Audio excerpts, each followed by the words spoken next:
Okay, I want to show you a couple things that I added to it and that I decided to do. I decided to do the foot and the nose. The nose needed a couple of nostrils, so all I did was take a little rounded gouge like this and went right up in there. If you don't have that, it's okay, you don't have to worry about it. The other thing I also did was, all you do is take the gouge and you push it up in there upside down, and you start this way and you push it in, and once you got it in there, you take your knife later and then you just go from the bottom and you pop it out. Okay, so far I did his eye, his other eye, and I did his foot. Now take a look at his foot. His foot has a bump on the bottom and 3 little bumps on the top, and what I did was I took a gouge, a micro gouge, okay, and I just went around the outside first. I didn't worry about where I marked these up here. I just went around the outside about a 1/16 of an inch away from everything, and or a little bit less, and just went around that circle on the bottom first. You're sharp, and your tools have to be sharp to do this because you're going against the grain and everything. You want to wet it, it's fine. That would work really well. But see the difference I have on that? That looks good. I'm real happy with how that looks. Okay? So that's what you do there. And then you go up and around this way very carefully, right below the claw area there. And then work your way back down. Alright? And then you separate these.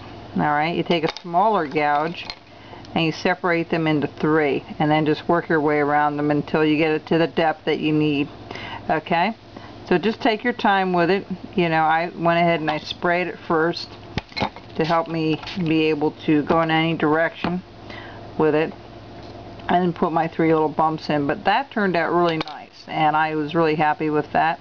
The other little thing I did, just to tell you, where I did the V cut, I just kind of rounded this off so it's not just a harsh looking V cut in there. Just a little bit on the sides there. See, it just softens it up a little bit.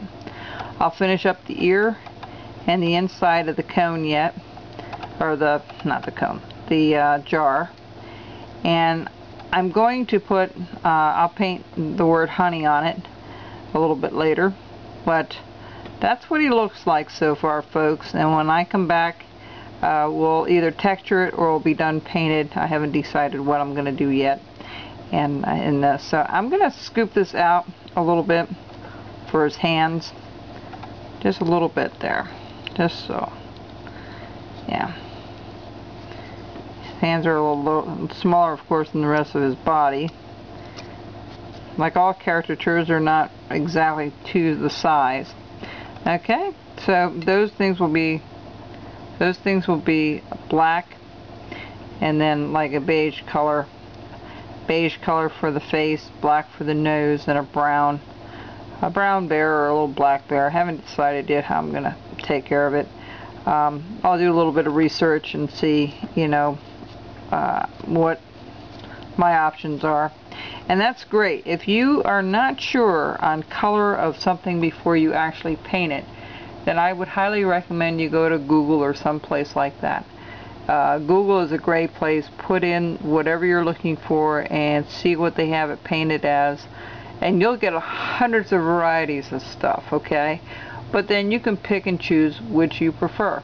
It makes it real simple that way, and it'll give you some kind of a color scheme on this. Alright, so he's almost ready to be painted. We'll see. I'll probably put the texturing on, knowing the way I'm going right now and the way I feel about it. I think I might just do that. It'll take an extra day or so to get it done, but that's okay. The other thing I also did was made sure that down here on the bottom here of his chin, that actually goes up and around. This is like an actual oval shape, okay? And just go in here and just make sure you distinguish that. And then I put a little bit of a hole there for his mouth. Alright? So I think he looks pretty good. And we'll be back in a little while. I'll finish up his ears yet, though it's the only little thing inside the I'll think of it. Inside the jar. Okay, we'll be back.